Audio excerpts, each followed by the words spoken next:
All right. Yeah. We're going to record this. It just helps Molly to get the quotes correct.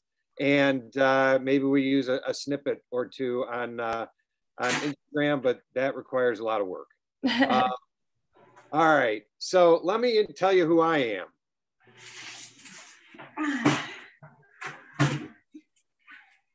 Yeah, I'm sorry. What did you say? It's okay. I'm just going to introduce myself. I am Dave Barron. I'm the president of College Basketball Times. And it's very nice of you to allow Molly to interview you. She's going to interview you. I'll just be here to help. We'll play a fun game at the end. At the end, the game is going to be called How Well Does Mary Know Mary? We will ask you some questions. You will get them wrong, and I will tell you why you're wrong. Okay, fantastic, Dave. Nice to meet you. All right, so let me tell you a little bit about College Basketball Times. We are a nonprofit organization. We're not in this for the money. We're not making any money. We are in this for two big reasons. One, to help students like Molly learn how to be journalists and learn how to write stories, exciting stories on people like you. We're also dedicated to equality.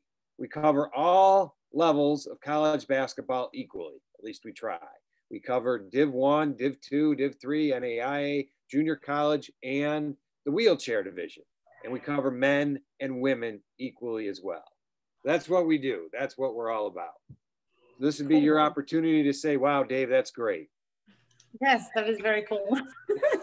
All right, that's fine. All right, so Molly's gonna ask you some questions. I'm gonna jump in every once in a while to disrupt things and try to say something funny, which you can laugh at if you want. You don't have to. But go ahead, Molly, and thank you again. We really appreciate this. Thank you. Well, thank you for the opportunity. Okay, so I saw that you started playing basketball in like 2018. How did you get involved in playing basketball? Well, I played basketball for 10 years until 2015. Okay. Able body. And then I got injured during a game. Someone smashed my knee. So I was out for 3 years. I had 2 surgeries, tried to basically get back to playing with able body, but ended up just having like irreversible damage that will cause me to replace my knee at some point. And I wanted to go back to doing sport that is how you say it, not just for fun, just competitive sport. Gotcha. And actually started some biking, like hand bikes, but I wasn't basically disabled enough for it because it's just my knee. And somehow people connected me to a coach in Israel at the wheelchair basketball coach, and then I started playing wheelchair basketball. Gotcha. Thank God I met this guy. Sorry, I missed that. She said, "Thank God I met this guy." And what was his name? Eran Levite. There is no chance we'll be able to spell that. No, do you want me to? If you can, or maybe Molly will email you and get the spelling. It'd be good to have his name in the story, I think. Yeah, you deserve some respect and mentioning. So after your injury, were you not able to run and not able to jump, or what was the No, I can't really do that. I mean, physically, I can do that. Not like someone who's paralyzed. I can move my legs, but if I do that, it's instant pain, and like I will be limping immediately for a few days. Gotcha. I can't really do it. So if you jump or run, you're going to be in some severe pain. Yeah, I cannot do anything explosive with my damaged knee. Gotcha. Okay. All right, Molly, go ahead. And then when you started wheelchair basketball, was there anybody that was able to help you like grow into the player you are today?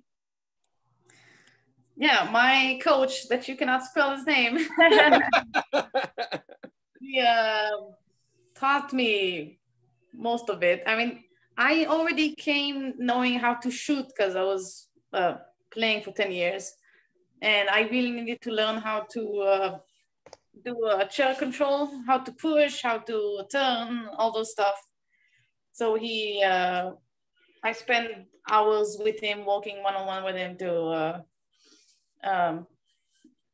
develop that. And then going home and with my free days to develop that. And I think that's it. Before your injury, you were a pretty good player. Can you tell us about your pre-injury basketball days?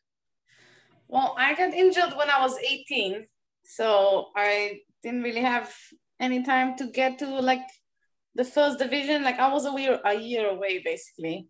So I injured when I was playing in the second division in Israel, and I was the fastest on my team. I usually scored the most points. I was very dominant. And well, basically, then I switched to being the slowest on the team. I can still shoot, so I still score a lot of points, but definitely not the fastest. But I was also one of the smallest playing able-bodied, but now on my chair, I'm not the smallest anymore, which is nice. Because I think I blocked maybe 3 shots my whole able-bodied career. And now I can block 3 shots a game. So that's nice. Wow. Gotcha. That's pretty good. That's good. Gamal,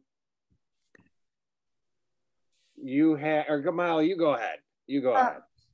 So you were in Israel like basically a couple years ago. Why did you want to come to the United States to play college basketball? So the level in Israel, like overall, is not that high. Even if when you look at how Israel, there's no women's national team, and the men's every time they go to the European Championship, they don't do very well. So you can tell that it's just the level not that high. But there was this one Israeli guy. He's 19 now, maybe. When he was 18, he went to UTA, the University of Texas at Arlington. Yeah. To play there. So my coach said, hey, why not? Let's try too. So he know that like this place is the best place to develop. And also, if you get here, it can only be on full scholarship because who can pay for that? It's pretty expensive. Mm-hmm. So you get education and you get to improve immensely. So he really pushed for that. I was very skeptical. I thought I was too old because what people in Israel know about college, you go when you're 18, and I was 22 at the time. I was like, oh, I'm old. But actually, when I got here, there was like a 28-year-old, so I was like, oh, it's fine. And then, how is the adjustment moving from Israel to the States? It's hard. Like, if you lived in the States and moved to Alabama, that's a big change. But you moved from Israel to Alabama. That's a massive change. That is a massive change. The whole culture is completely different. And the weather is weird. It's really weird. And yeah, even the fact that just to speak English all the time, and then just the cultural differences of, you know, in Israel, people very honest, and here they might consider being rude, which is very annoying. And so that is something that's very different. So you're saying in Israel, they're honest to the point where we in the United States would consider it rude. Yes. Yeah. All I'm doing is just, I can nicely state facts, but because I said it, I not only just thought about it, I said it honestly, then I get, yeah, the rude call a lot. Well, you'll work on that, or you just might need to move to like New York City. The rudeness is much more accepted there. So go ahead, Molly. And then can you describe what kind of player you are when you're on the court?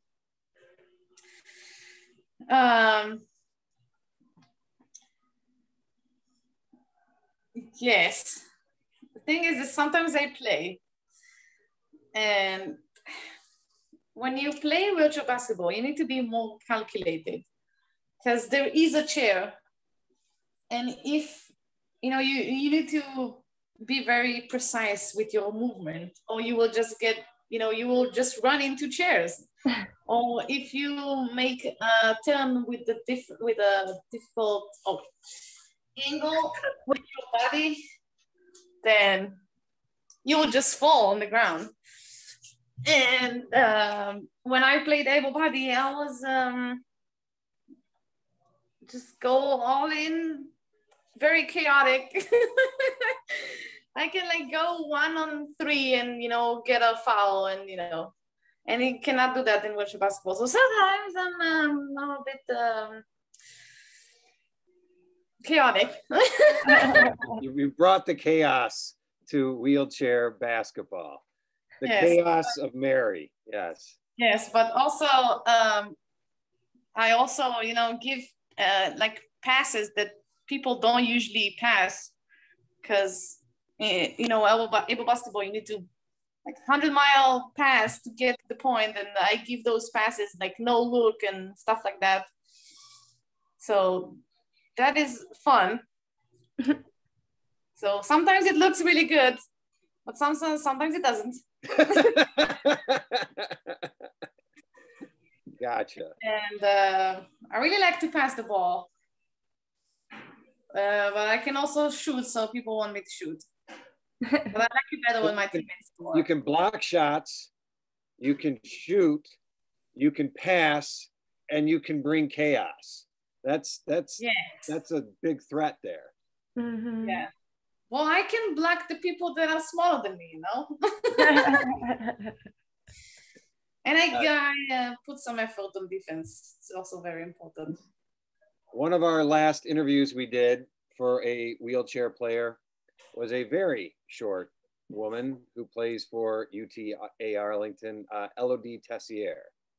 I don't know if you know Elodie, but she's only 3'9". Yeah. Elodie, I can block. I'll let her know.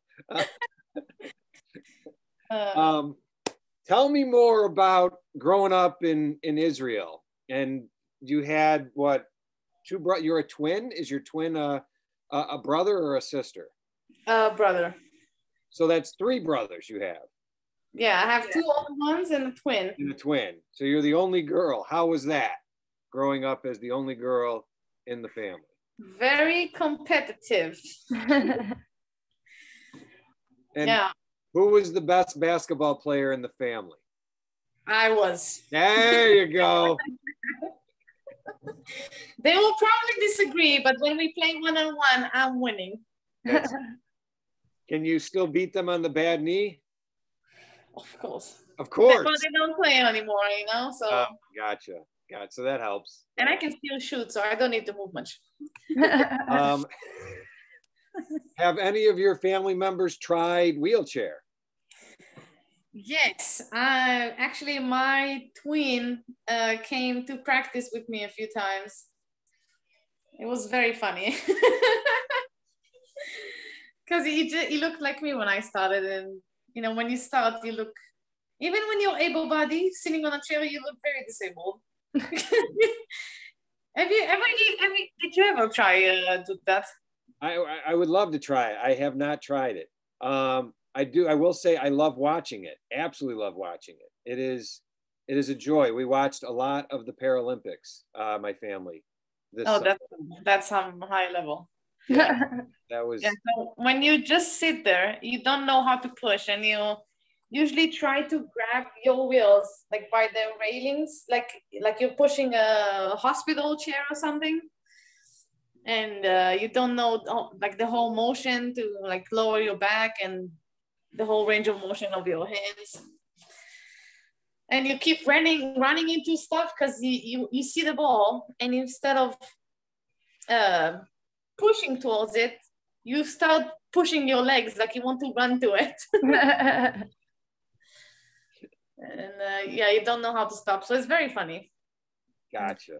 And yeah, I think my older brother also tried a bit, actually both of them. So all your brothers have tried. Yeah, and even I played with my dad. I brought my dad to we were only like 7 on the team, so he played too, and even scored a bucket. Good for Dad. Very fun. Yeah, I got everyone to try. Have they come to Alabama, or has this all been in Israel? No, everything was in Israel. This is only started my 2nd year now, and it's also very far away. It takes me 35 hours to get back. 35 hours. Yeah, wow. Once I get out of one doorstep and into another, it's 35 hours. That's oh my goodness. A long trip. And you know, it's a bit expensive, so to fly everyone. Yeah. Where can you find better hummus? In Alabama or in Israel? In Israel. I will have my twins hummus. I teach everyone how to say hummus correctly here. How do you say it correctly? Hummus. Hummus. There's no M in the pronunciation? There is. So it's not hummus, it's hummus. Hummus. Yeah. Like an owl. Hummus. Okay. Yeah, exactly. All right. Well, we'll see. We learn here. This is good. Yeah. Okay. So Mom is the only one who has not played wheelchair basketball. No, but she watches every single second of every game I've ever had here. She wakes up at 1 a.m., 3 a.m., 5 a.m. to watch every game. That's great. That's fantastic. What, does Dad just sleep? But yeah, I can't be awake that. No, I'm sure he watches most of them but 3 a.m. That's rough. But Mom's up. Mom's up. I'm one fan, you know. That's fantastic. All right, Molly, you take it. I've jumped in too much here. Oh no, you're fine. And then so how would you describe the dynamic of your team at Alabama, like on the court and then off the court? I think that something that is very special here, it's like a mantra, but it's I don't know, it's actually like a family. Like you actually feel like people have your back, because I don't know, I played in a lot of teams, but I don't know, this just feels like someone has a problem, someone helps, you know. And it's also very special because you have people from all different cultures. Yeah, like I'm coming from Israel, and you have friends in Great Britain and Canada. So it's very interesting to see how everyone fit in, and everyone is accepted. No one is left behind. So yeah, it's very special. And also it's not just the team, like on the court and off the court. You can see on the court that we're having so much fun. Mm-hmm. And it's also off the court because we spend so much time together. but it's also the whole organization, like from the managers to the strength and conditioning coach and the announcer. Like everyone is just so supportive and caring, and it's genuine. It's not like she just said it's because you need to be nice to people. You can actually feel it when you talk to people. And I'm a very honest person, so I know when someone is not honest with me. We've heard you're very honest, almost to a fault. That's fantastic. All right, so talk to me about the style of play of Alabama. Are you guys a fast break team? A lot of pick and rolls? What's your style? Well, our style is to play defense really hard. Okay.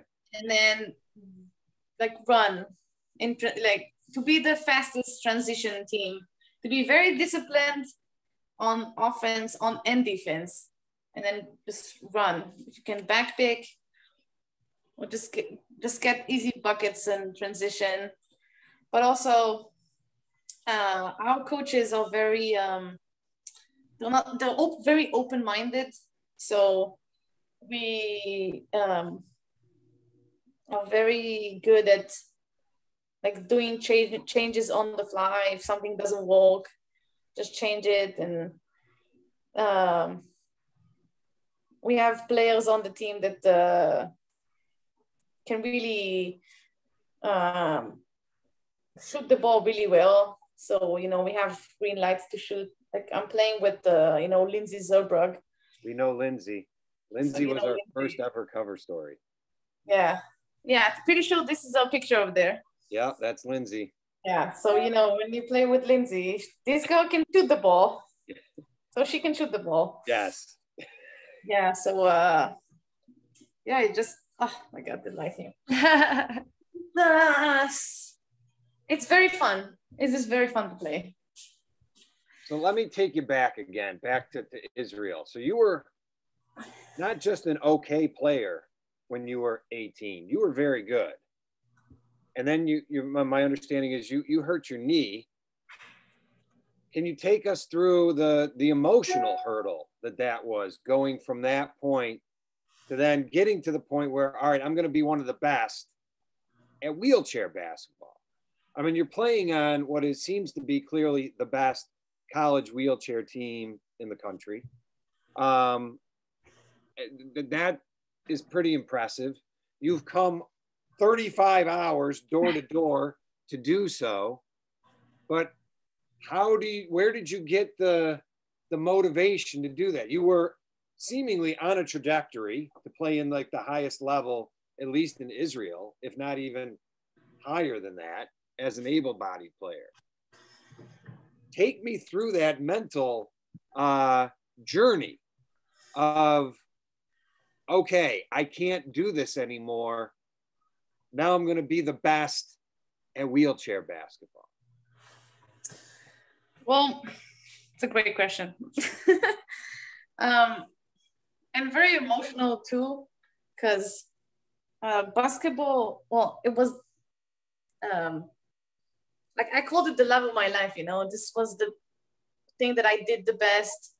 I loved it with all my heart. I play. If I didn't play, I watched basketball either in live or going to watch, I was also a coach.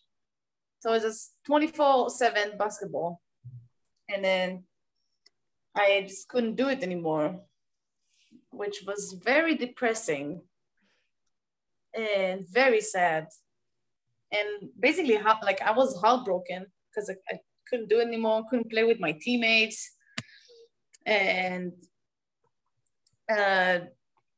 when I started playing wheelchair basketball, I just, it was different. I mean, the point of, the ball goes into the basket is the same, but it's a different game. But it's still the game with the ball that goes into the basket. So, I love this game. So I just, the same motivation that I had playing able-bodied, just be the best that I can, to be have fun with the game and just enjoy playing. And also I don't like failing. So I just took it to virtual basketball. And people, when I started, people were very impressed with how fast I was. No one saw anyone improving that fast just starting playing virtual basketball, because I want to get better all the time and I don't like failing. The amount of charges that I used to do, I would just fall on the floor because I didn't know how to stop. I didn't know when to stop my chair. So I worked, specifically on that a lot, to timing and when to do stuff. I just want to be better. And if you get better, you also play more. And if you play more, it means you're good and you're enjoying, It's more fun playing too, and then to be in the bench, obviously. So what's the next level? So you're at Alabama. You won a championship last year with them. You're trying to win another one this year. What's the next level? Is it to, get a Paralympic team that's competitive for Israel? Is it to, what is the next? Is it to coach wheelchair? But what's the next thing when you're done with Alabama? You won all the championships you can win, and you've let Lindsay know that maybe she's not the best player in the world.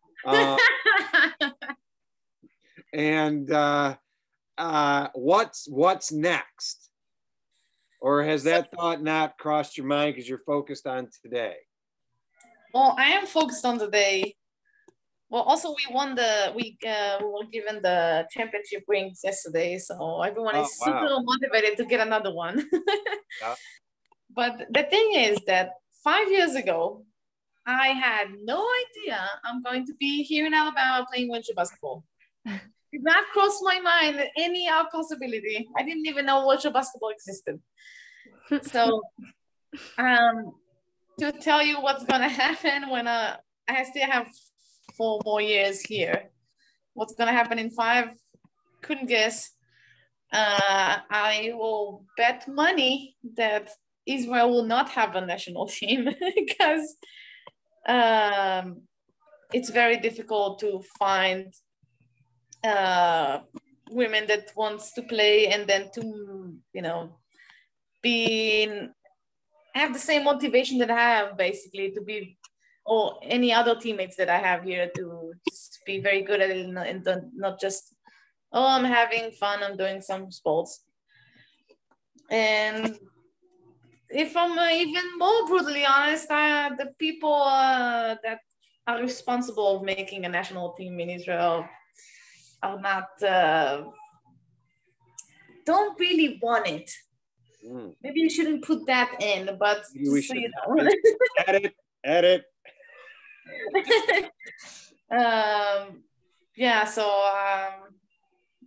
But there's some other opportunities to keep pursuing this path. I mean, like there's coaching, there's I can also go play in Europe, like the leagues over there. That's the highest level, really. You go to Spain or France or Italy and Germany. The top Paralympian players in the world play in those leagues. So you mentioned these other countries. I have been told that you speak a couple languages. How many languages does Mary speak? I speak Hebrew. Okay. English. I am working on Spanish and German. Yeah. And I have a French teammate, so I'm doing some French too. Learn some French too. That's not bad. That's pretty impressive. Okay, Molly, what else you got for her? Well, when you were explaining like your motivation to play wheelchair basketball, like now, you said that you used to coach in Israel. How is that like? So I coached for 3 years before I got injured, and I coached like small girls, like young girls, not small. Oh, they were small, but they were young. From age like 8, 9, 10, 11, something like that. Mm-hmm. And it was really fun. I really enjoyed it, especially when they're so young. They come to you. All they really want is to enjoy and being a part of a group, but they also, I need to give them some basketball skills, to teach them on top of, some education about how to treat, your teammates and be on time and stuff like that. So they start and they can't even dribble. And by the end of the year, not only they can dribble, but they can pass a pass with the non-dominant hand. And you lose it from happiness. You can't believe they actually did it. Mm-hmm. So that was really fun, very fulfilling, like a sense of it's not the same as like when you're on the court and you make a great pass and your teammate scores and everyone's happy. I don't know, something like that. But also when you give that opportunity to someone else, it's also I like that feeling too. I will probably coach again at some point. Mm-hmm. But yeah, now I'm enjoying playing again too. Let me jump on that. So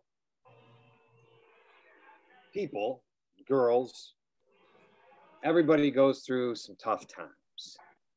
If you were to give advice to a young girl, maybe like yourself, when you got injured, if you go back and give advice, or to some teenage girl just going through a hurdle, what's the advice you could give to some young teenager who's got any kind of hurdle in front of her, whatever it is? What could you say to that girl?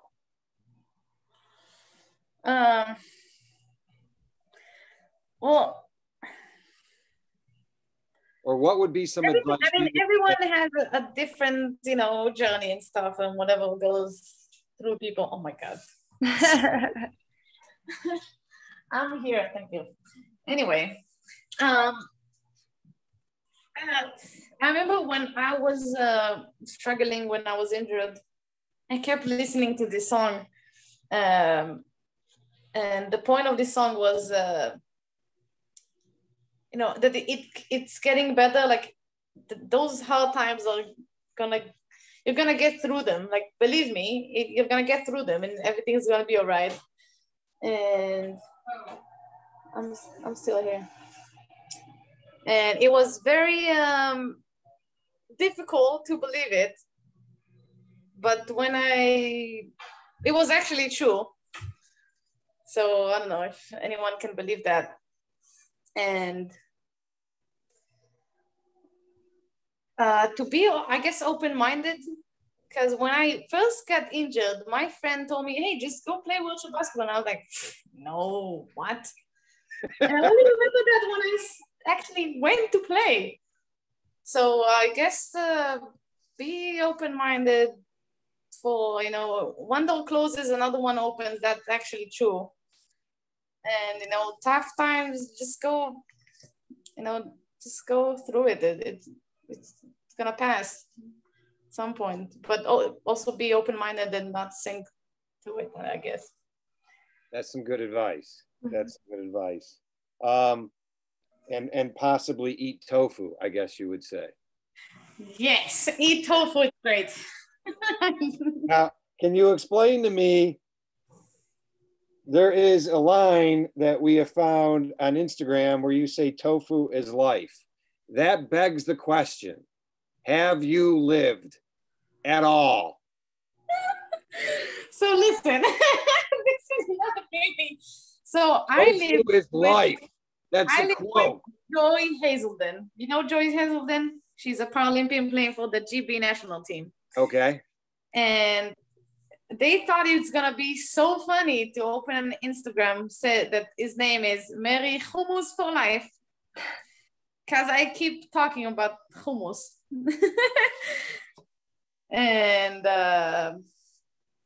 Yeah, they put some quotes about the importance of tofu, hummus, and lettuce, I think. Yes. So that's not your quote? Well, I agreed with the quote. Well, I'm vegan, and I cannot eat gluten either. I have Crohn's disease. It's a, Yeah. you know, so I have a very specific diet that I can eat. So if I don't eat tofu, those muscles can grow, you know. Do grits fit into that diet? No. No, no.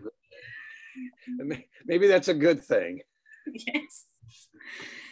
Hey, everyone is eating my tofu, so they can disrespect it as much as they want, but they keep eating it. So you know. Yeah. They disrespect the tofu, but they eat it. There you go. That's a good point. Yeah, Lindsay cooked some bacon yesterday. She's like, Mary, doesn't you love that smell of bacon? Of course.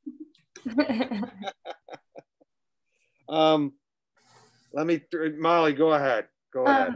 And so it sounds like you're like your teammates, you guys like to like mess around, like have fun. What do you guys do off the court when you're hanging out?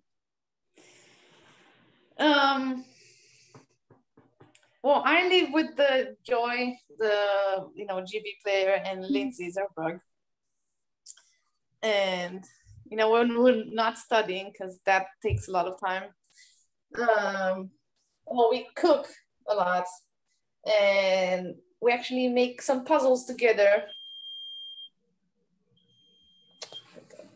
And we also live next to the apartment of the Canadian and French girl, and also the other freshmen are coming to the apartment all the time. So, you get some takeouts, or, you go eat somewhere, and we talk just a lot. And, we play some card games, and we go to basketball games, or we went to a gymnastics meet. Oh, the gymnastics meet, or the gymnastics team's pretty good. Yes, yeah, they are. Yeah. Yeah, it's not like we have a lot of time. Mm-hmm. Who has more different? Yesterday, didn't really have lots of time to do stuff. Who has more different pairs of socks, you or Lindsay? Lindsay. No one has more different pairs of socks than Lindsay. Are you kidding? Have you ever met her pet porcupine? No, I haven't. Have you ever met another person who has a pet porcupine? No. Would you like a pet porcupine? Maybe no, Lindsay. Thank you. All right. I got a few more. Molly, you got another one? I was gonna say, so I talked to Coach Ryan, and he says that you're always like smiling on the court. So like, and having a good time. What makes like wheelchair basketball so fun for you that you're always just like having a good time on the court? Well, I'm having a lot of fun because my teammates are a lot of fun. I have great connection with my teammates. When like we play on the court, we have a lot of inside jokes. I learned the word, knew the word conundrum. Mm-hmm. But I didn't know the word itinerary. So they laughed at me for not knowing itinerary, but then laughed at me for knowing conundrum. So we had an inner joke of if I was upset of the ref had a bad call or something, one of my teammates would just come to me and say, "Hey Mary, you're having a conundrum," and I'm just laughing and I'm not angry anymore. We just have those silly stuff on the court, like jokes. Like I have with Lindsay, I shoot with a high arc. She shoots it flat. So I miss a free throw, and then she tells me, Mary, too much ugh. Like, I just missed a free throw, and my teammate is trash talking me. It's just funny. And then I make the second one because she made me laugh. So I want to know what you think about this. Your coach, as an adjective, labeled you as infectious. Infectious. What do you think about that? Like, do you want me to explain to you? I should probably clarify that he said you have an infectious laugh. I can see that. Gotcha. Well, tell me about the coach. How do you get along with coach? I love my coach. He's the best coach I've ever had. Oh, that's pretty nice. Yes, the thing is with him is that he can be like your older brother, or like your dad, or like your close friend, but also, and laugh with you, but he will also never raise his voice, and everyone understand his like authority, and will never disrespect, you know, him as a, you know, coach or something. It just has this perfect balance of, you know, I'm the coach, but also we're equals, kind of. You know what I mean? Mm-hmm. He's just doing his job very well. I'm sorry, say that again. I said he's just doing his job very well. That's apparently that is great. Yeah, and he gives us freedom on the court to make changes if as we see fit, like change defense on something, or he actually believes, I believe that he really believes in every single one to, you know, when they're on the court, to make the right decision, and just, you know. And his name is, how do you pronounce his last name? His first name is Ford. And Ryan Hines. I'm sorry? Ryan Hines? Yeah. I had the wrong, all right, okay, gotcha. Ryan Hines. Okay. This is something we could not put in, but what I have noticed amongst wheelchair teams is that their websites are insufficiently updated. This is throughout all of college basketball, college wheelchair basketball. We try to rely on the stats and the rosters on those teams, and many of them are dated and incorrect. Yes. That's a shame. That's a shame. Even the NWBA website. Yes, that one's quite bad. Yeah, this will be cut. But we as College Basketball Times are trying to have correct information submitted when we do our stories and our little updates on what's going on. We have some experts helping us. All right, here is another question. So you have been interviewed more than once before in your life, but what is something your mom would like in a story that hasn't been in a story before? What might be, there's something where your mom's like, hey, how come they never say this about my little girl? Huh? How come they don't write this? They say how competitive she is, how good she can shoot, how great of a basketball player she is. Why don't they tell her about, boom, what would make your mom happy to see about you in a story? You should have asked me that before we went on the Zoom call. Well, I'm not really being interviewed a lot, especially not in English. Gotcha, right. But you're doing a good job. Yeah, thank you. I don't How would know. your mom describe you? How would your mom describe you? How would she describe me? Oh, adjectives in English. All right, I'm sorry. Would you say? She would say I'm very highly motivated. Okay. Probably like very smart, observant. What would be your characteristic that she's most proud of?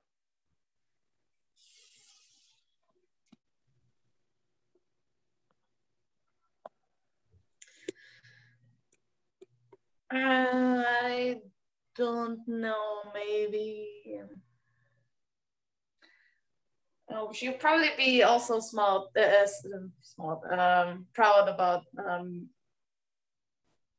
like being, like sensitive. Okay. For, like people around you. Yeah. Which seems somewhat inconsistent with that brutal honesty, but that's okay. That's okay. Molly will work out that inconsistency. No, but no, it's not like tactless honesty.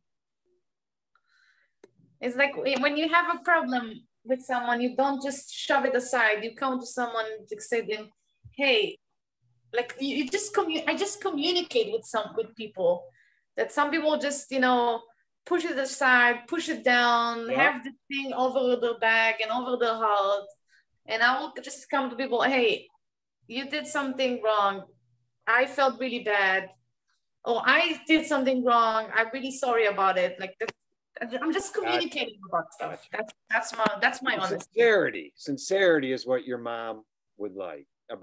Is a characteristic of her little girl that she finds to be a big positive.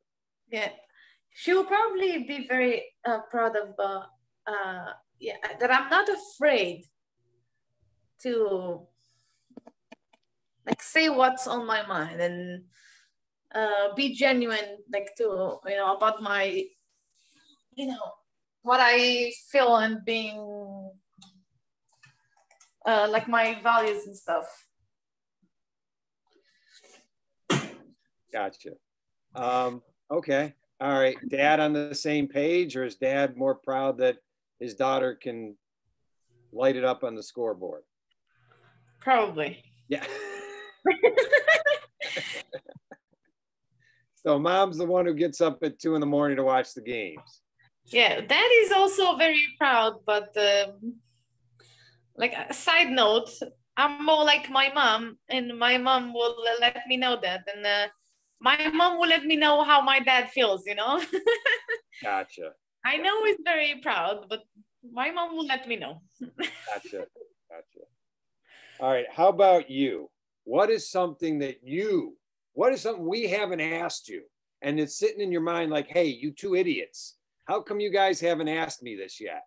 Well, I don't know, but I do have a funny story how I actually, when I came to Alabama. Okay. I was supposed to, so when I talked to them, they were the only one who actually seemed, they were like very interested. I sent them an email because I don't have a national team and I play in the 3rd and 2nd division in Israel. So how the hell will they know about me? So I sent them an email, hey, I want to come. And I sent them like a video of me playing, like, do you want me, basically? Alabama, the wheelchair. Yeah. Yep, gotcha. And they did. And they said, well, at the time, they didn't have any like scholarship openings in this roster for international players. So they said, okay, you're just gonna have to wait like for this year. It's gonna happen next year. So I said, yeah, cool, right? As long as I'm coming, I don't care when it's gonna be. And I just moved to the center of Israel, to Tel Aviv, to train in a higher level than in the north where I live. And I just signed my apartment, contract. And a few days after that, like 2 days after that, I had a Zoom call with Ryan, Carolina, the assistant coach, and Brent, the program director. And the call was supposed to be about, coming next fall, like, next year, basically. And then talking to them on the Zoom call, and Ryan was like, hey, how's it going? So it looks like we have an opening for next semester. Do you want to come? Which was in like 3 months, basically, like to the spring semester instead of the next fall.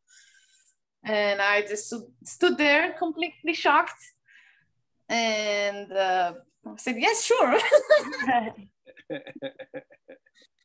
So I had to do everything really. I have to get my visa and to deal with my new apartment. And so that's why I joined in the spring of last year and won championship with them instead of coming this year. Gotcha. Wow. Wow. All right. Just to fill in a blank here, going back to pre-injury, where you were on the rise, did you have aspirations to play in bigger leagues internationally or in the WNBA? Where was the goal then at 18 years old? Well, before, my goals were, how can I say it? I was enjoying playing basketball. I wanted to just going from second league to first league. If I could go play in Europe, because that was the higher level to play, Euro Cup and Euro League, which are the best two, how do you call that? In Europe, you have leagues, but you also have a championship that is the best countries from every league. And I didn't think I can go to the WNBA because I was just too short, to be honest, and my knee. So I wanted to do that. And the funny part that I was actually talking about going to playing like college ball with someone who played in Villanova. Oh. So she could have gotten me, helped me go. But then I ended up injuring my knee. Gotcha. But so in a different way. Yeah. And like you said, a different door opens. All right. Anything else before we play our little game that'll only take a minute or two? Molly, anything else that you wanted to ask? Basically, you're the team captain, correct? Yes, me. And then, how do you feel you assist your team best, both on and off the court? As a captain? Yes.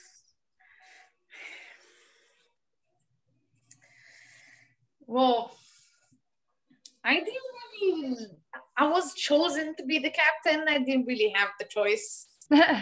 And at first I didn't really see the point of having that title. Just because, you have the title of captain doesn't mean you're the leader of the team automatically. And also you have all kinds of leaders on the team. You have someone who leads by example, someone who's more vocal and stuff like that. And so me being the captain is not really, I don't know, I'm the captain, so I do this and that. Mm-hmm. Being myself, and I am the oldest on the team, so I have some bit more experience than others, I guess.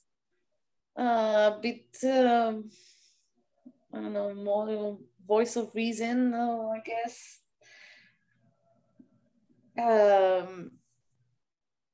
Maybe more sense of responsibility, I don't know. That kind of stuff. I try to we have 5 new players on the team, but one of them is, Lindsay Zerbrug. Don't have to teach her how to be on time and clean her locker. So. And you don't have to teach her to be loud. Also, that is, yeah. Don't have to teach her how to be loud. Yeah, it's just I don't know, give knowledge that you just basically aimed last year to move it forward. So it will just help the team get better and people individually. Mm-hmm. Gotcha. I hope that's a good answer. It was very difficult to answer. That's a very good answer. All right. Are you ready for our little game that we're going to play here? Sure. The game is called How Well Does Mary Know Mary? You will give an answer. I'll give you a question. You're going to give me an answer.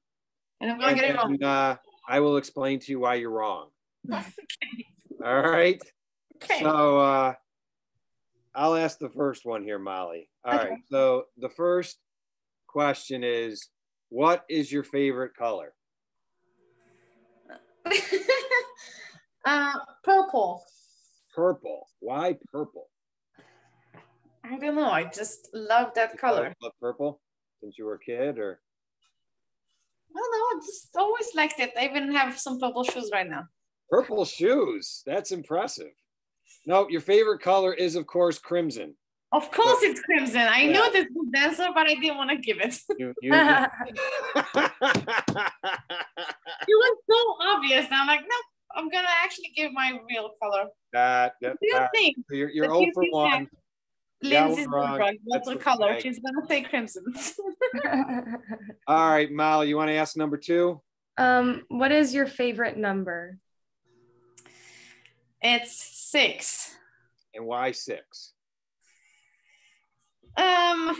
Well, one of my favorite players growing up was 6. And I don't know, always liked the shape of it. And I had some lucky games when you play, and 6 is the best number. So, I really wish I could wear 6 here, but we don't have the number. That's okay. So what is it? Your actual favorite number for someone who got a 4.0 GPA would be a 4. Good to know. Where is your light? There you go. 4 is your favorite number. You need to read your biography at some point. All right. I'm not gonna give you those answers. Are you kidding? Question number 3. All right. As a captain, you're a captain. In your opinion, who is the best captain? You got Captain Hook, Captain Jack Sparrow, Captain Crunch, Captain America, or somebody else. Who is the best captain? And there is a right answer. Who's the best captain? Is it Bailey Grace Moody? That would not be the correct answer. No. I will say the best captain is Captain America. It is. Honest answer. Mary Silberman is the best captain. How can you get that wrong? I don't want to get it right. What's the point? I was debating between Captain America and Jack Sparrow, but he keeps losing his ship. So you went with Captain America. Yeah. Either one would have been wrong, though. So you can keep debating that, and you're still wrong. Mary Silberman is the correct answer. All right. Molly, you want to ask number 4? There's only 2 more questions. You'll be allowed to leave soon. And then when on a beach, what is your favorite thing to do or see? On the beach?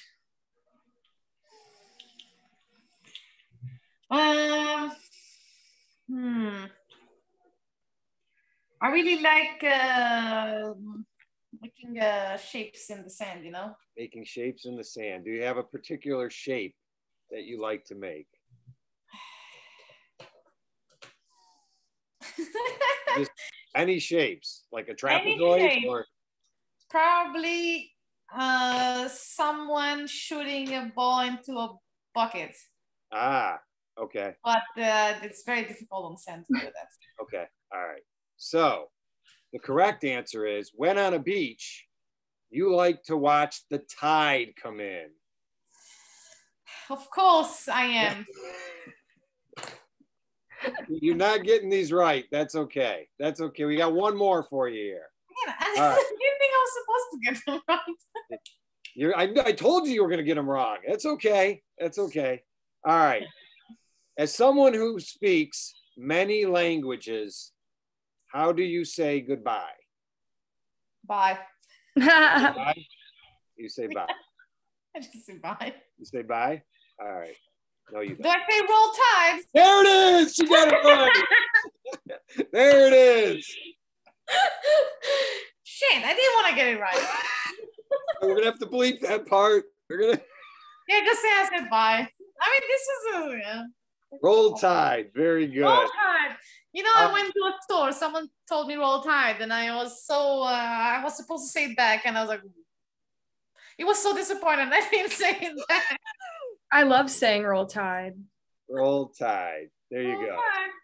All right, last thing. Is there, say, advice or a saying that your mom or dad has in Hebrew that you could tell us and we could put into the article? And then we'll put like what it roughly translates to.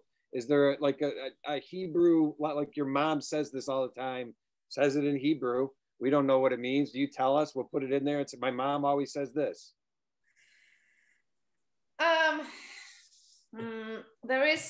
There's only one thing that comes to my mind is me and my mom has this saying about when we're afraid to do something and like ask something, like the saying says that you already have a no. Like if you don't ask, you have a no. Oh, if you okay. ask, you might get the no, but you already have it. But you don't ask, you already have the no. Ah. Yeah. Can Molly get that from you in Hebrew? Yeah. Sure. All right. Amazing. We'll put that in there. I'm assuming your mom says it to you in Hebrew and not in English. Yes. Okay. There you go. This has been fun. I had a blast. Me too. Yeah, me too. Can we get, all right, so we need a few other things though at some point. Can we get some, do you have photos already, Molly?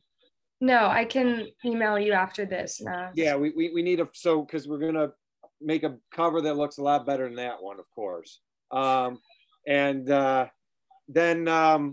we need some photos. And then if there is, I could try to get some quotes from your roommate, who I hope she's a good roommate, other than her stinky socks. But if there is somebody else you'd like us to speak to, we got a great quote from your coach. If there's a friend, or do any of your brothers speak English? Or yeah, everyone speaks English. If you can get Molly an email, we can get a quote from them in the article. Sure. Do you want my Israeli coach, to give a quote? Oh, that would be fantastic. Oh, yeah. That would be great. And then we'll learn how to spell his name. Yeah. Although we won't tell him that you said that the other coach was the best coach you've ever had. Yes, don't say that. Yeah. No, he knows it. He knows it. All right. Mary, thank you so much. This has been fantastic.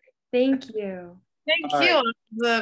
I really enjoyed it. I wasn't sure what to expect, but yeah, it was really fun. Oh, well, that is good. We'll take fun. And honestly, we're trying hard to bring more attention to college wheelchair basketball. The head coach of Wisconsin Whitewater's team is on our board of advisors. She's been very, very helpful. Like Lindsay, I mentioned that we interviewed LOD. There's a young woman from Arizona that we did an article on, Abby Dunn. You're coming up. Cool. It's very, like I appreciate very much it's not obvious that, people give attention to virtual basketball. Definitely not in Israel, but even anywhere else. Anytime someone, appreciate this sport that doesn't really get enough credit and exposure of, how actually great it is. So it's very, admirable, you know. Well, we appreciate you. So, all right. Thank you so much. We will let you get on with your day and your life of tofu. And that is it. All right, Molly will email you, get a little bit more information, get those email addresses, and we'll get this thing up sometime in the next few weeks. Okay, thank you very much. Really nice to meet you, Dave and You got Molly. it. Best of luck Thank with the rest of the season. Tell your roommate I said hi, although we pick on her. I love your roommate too. She's a great person. Me too. All right. Okay. All right. Take it easy. Bye. Thank Yeah. you. Bye bye. How do we shut this off? I don't know. All right, Molly, good job. Very good job. I think we got some good stuff. She's funny. Theme is going to be tough here. I think it's got to be about, we have a unique situation. We've got this player who was on the verge of being a phenomenal able-bodied player. She already made like the second division in Israel.